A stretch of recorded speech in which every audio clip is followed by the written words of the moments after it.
Hello, good morning to everybody.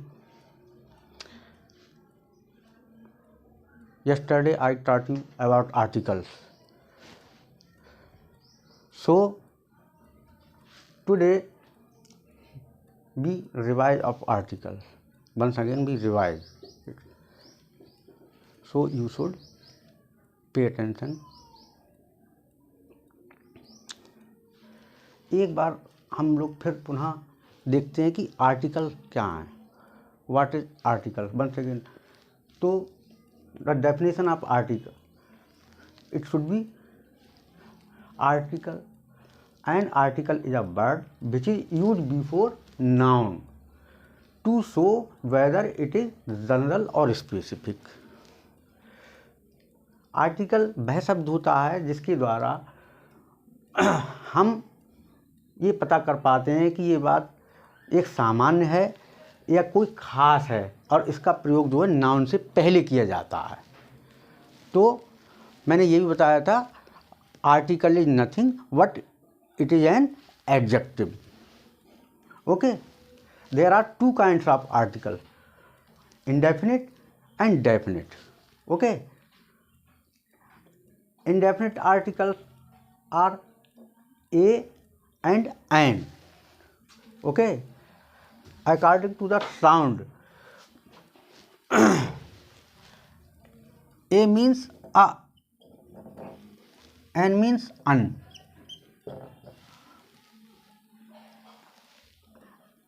अन बोलते हैं आप लोग, आ बोलते हैं. इसका प्रयोग जो है हिंदी के जो अल्फ़ाबेट हैं उसमें आपका कंसोनेंट होता है. कंसोनेंट से प्रारंभ होने वाले लेटर से जो भी आपके शब्द बनते हैं नाउन के रूप में होते हैं, तो उनमें जो पहला आपका लेटर होता है, अगर उसका साउंड जो है कंसोनेंट आता है तो वहाँ पर हम ए यूज करते हैं. और जहाँ पर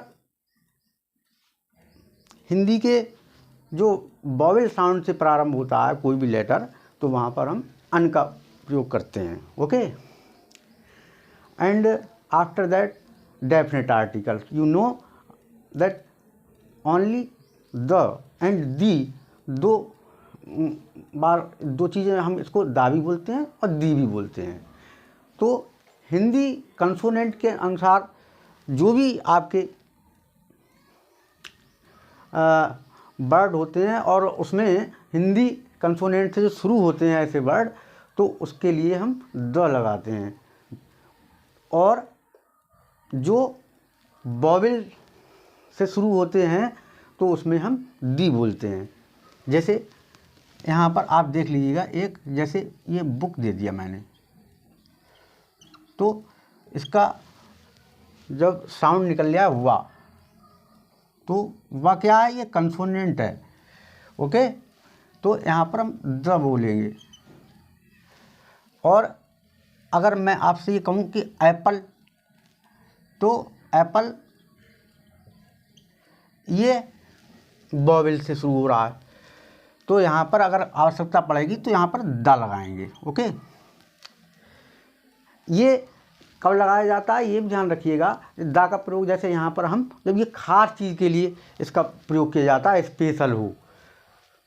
वैसे तो जहाँ सिंगुलर नाउन होती है वहाँ तो यहाँ पर अन आएगा, लेकिन यहाँ ये खास हो जाता है. तो ये इसकी बात क्या है, ये सिंगुलर और प्लूरल दोनों में प्रयोग किए जाते हैं. ये काउंटेबल एंड अनकाउंटेबल नाउन से पहले आते हैं. ओके, ये केवल सिंगुलर नाउन से ही पहले किए जाते हैं, काउंटेबल नाउन से. जैसे आपका थोड़ा सा ये देख लीजिए,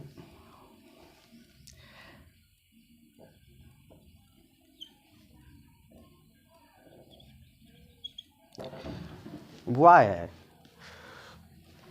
इसका पहला साउंड क्या आ रहा है, वाह. तो ये कंसोनेंट है, तो इसमें क्या लगाएंगे, ए. अब वाह, आ गर्ल. ओके,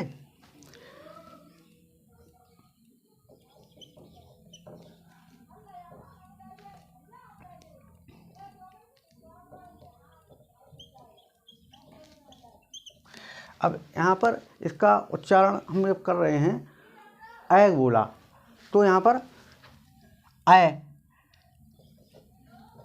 ये क्या है आपका वॉवेल से प्रारंभ हो रहा है, वॉवेल साउंड से हिंदी के, तो एन आ गया और यहाँ एन आ गया। ओके, आफ्टर दैट इसमें भी आप देख लीजिएगा, जैसे मैंने ये बताया था, ये सिंगुलर में भी आता है, प्लूरल में भी आता है, काउंटेबल नाउन में भी आता है, अनकाउंटेबल में भी आता है।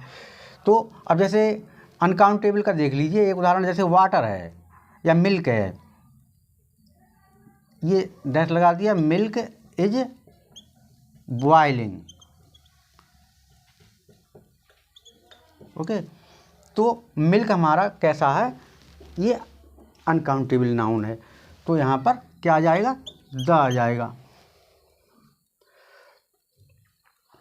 Okay,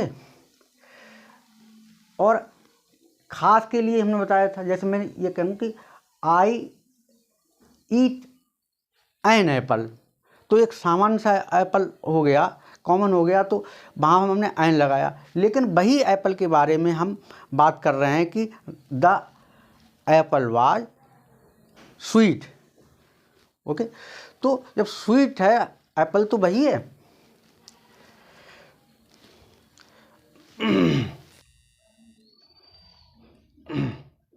point to be noted. Next, omission articles, zero articles कहते हैं, जहाँ हमको आर्टिकल नहीं लगाना है। ओके, हम कहाँ कहाँ आर्टिकल्स नहीं लगाते हैं, ये आपको ध्यान से देखना है। पॉजिटिव केस के बाद हम कभी भी आर्टिकल को नहीं लगाएंगे जब उसके बाद जो है नाउन आता है। पॉजिटिव केस के बाद जैसे ये कहा जाए कि माई बुक, क्योंकि पॉजिटिव का मतलब क्या होता है, कोई अपना उत्तराधिकार दिखाता है, अधिकार दिखाता है। जैसे माई बुक है, मेरी किताब है, माई है। पॉजिटिव केसेस में आपको मैंने बताए थे, माई है, आवर है, हिज है, हर है, देयर है। ओके, तो इनके बाद कभी भी आर्टिकल का प्रयोग नहीं करेंगे। Next point, proper noun, material noun, abstract noun, ये तीन नाउन ऐसी हैं, इनके बाद जो भी इनसे पहले हम कभी भी कोई भी आर्टिकल नहीं लगाएंगे। जैसे प्रॉपर नाउन में किसी का नाम है, कोई भी स्थान हो सकता है, कोई शहर हो सकता है। मैटेरियल भी आप पता है, जैसे गोल्ड हो गया, ओके, सिल्वर हो गया, आयरन हो गया, इससे पहले कभी भी हम कोई आर्टिकल नहीं लगाते हैं। अगर किसी खास वजह से अगर कहीं आवश्यकता पड़ती है जिसके बारे में हमको पहले से ज्ञान होता है, तो वहाँ पर हम लगा देते हैं। ठीक है, ये एक्सेप्शन है, इसका अपवाद है। ऐसे एब्स्ट्रैक्ट नाउन आता है, ठीक है, भाववाचक संज्ञा, जैसे ऑनेस्टी हो गया, चाइल्डहुड हो गया, नेचर हो गया, ओके, तो विजडम हो गया। तो इसमें कभी भी हम कोई आर्टिकल नहीं लगाएंगे, क्योंकि कंपटीशन में ऐसे बहुत सी क्वेश्चंस आ जाते हैं। आप लोगों को ये लगता है कि अरे आर्टिकल तो लगता उन्होंने दे दिया ए एन द और नो आर्टिकल, तो आप ध्यान रखिएगा, इन चीज़ों को आपको याद करना होगा। इसी प्रकार से नेम ऑफ टाउन, कोई भी किसी भी, कोई टाउन हो सकता है, कोई शहर हो सकता है, कोई भी खेल हो सकता है, कोई सीजन है, कोई कलर है, कोई सब्जेक्ट है, कोई कंट्री है, इनसे पहले कभी भी हम किसी भी आर्टिकल का प्रयोग नहीं करेंगे। लेकिन इसमें भी एक्सेप्शन है कंट्री में। अगर यहाँ पर यूएसए दे दिया या यूके आ गया, ये दो चीज़ें ऐसी हैं, ये ग्रुप ऑफ कंट्रीज हैं, ये कई देशों को मिला करके ये एक चीज़ बना दी यूएसए, ठीक है, तो ये ग्रुप ऑफ कंट्रीज हैं, तो इसमें हम द का प्रयोग करेंगे। स्कूल है, कॉलेज है, यूनिवर्सिटी है, चर्च है, टेम्पल है, कोर्ट है, हॉस्पिटल है, मार्केट है, कोचिंग है, इनसे पहले हम कभी भी कोई भी आर्टिकल नहीं लगाते हैं। लेकिन अगर आप ये किसी इसमें उद्देश्य जो होता है, जिस उद्देश्य के लिए हम जा रहे हैं, तो हम नहीं लगाएंगे। लेकिन अगर कोई अलग से ख़ास बात है, ठीक है, जैसे विद्यालय में बच्चे जाते हैं, क्यों जाते हैं, पढ़ने जाते हैं, तो वहाँ नहीं लगेगा। जैसे the students go to school. लेकिन अगर किसी के पेरेंट्स जाते हैं तो वो किसी खास मकसद से जाएंगे, या तो फीस जमा करने जाएंगे या टिफ़िन देने जाएंगे, तो उनके लिए वहाँ पर द का प्रयोग करेंगे। ऐसे ही हम मंदिर के लिए भी कर सकते हैं, ठीक है, आई गो टू टेम्पल डेली। हम रोज़ मंदिर जाते हैं, लेकिन अगर मंदिर कहीं स्थित है, बना हुआ है, कहीं पीछे है मेरे घर के, तो वहाँ पर हम लगाएंगे। लंच है, ब्रेकफास्ट है, डिनर है, सुपर है, ये ऐसी चीज़ें हैं 4 इनसे पहले कभी भी हम किसी भी आर्टिकल का प्रयोग नहीं करेंगे। Kind of, sort of, plenty of, variety of, इस टाइप के दिए होते हैं, तो यहाँ भी हमको कोई भी आर्टिकल नहीं लगाना होता है। तो ये मैंने ए एंड द तीनों आर्टिकल प्लस कहाँ कहाँ पर हम नहीं लगाते हैं, ओमिशन आर्टिकल्स, जीरो आर्टिकल, इसमें से बहुत सारे क्वेश्चंस आते हैं एग्ज़ाम में, तो ये थोड़ा सा ध्यान देंगे। और आपको ये टॉपिक समझ में आ गया होगा। और अगला मैं थोड़ा सा एक प्रैक्टिस सेट भी करवाता हूँ अगले उसमें वीडियो में, फिर हमारा ये टॉपिक समाप्त हो जाएगा आर्टिकल्स का। मुझे पूरा विश्वास है कि ये आपको अच्छी तरह समझ में आ जाएगा, और अगर आप इनको याद करेंगे। So thank you, next video में मिलेंगे। ओके।